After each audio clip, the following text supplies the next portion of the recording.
কাজেই রাষ্ট্রপতি চাইলে এখন তো ব্যবস্থা নিতে পারেন। এখন তো আর মুখ বুজে সহ্য করার কোনো প্রয়োজন নেই।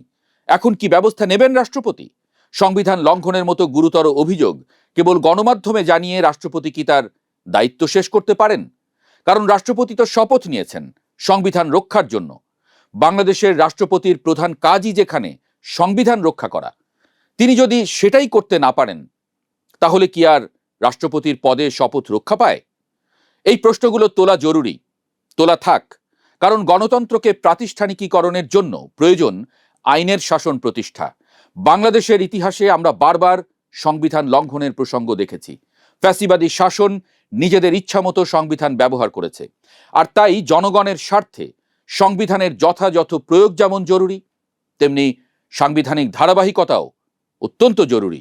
প্রধানমন্ত্রী তারেক রহমান এবং বিএনপি গণতন্ত্রকে টেকসই করা এবং সাংবিধানিক ধারাবাহিকতা রক্ষার কথা বলছে। এজন্যই সংবিধান নিয়ে রাষ্ট্রপতির বক্তব্যের মূল্যায়নটাও জরুরি।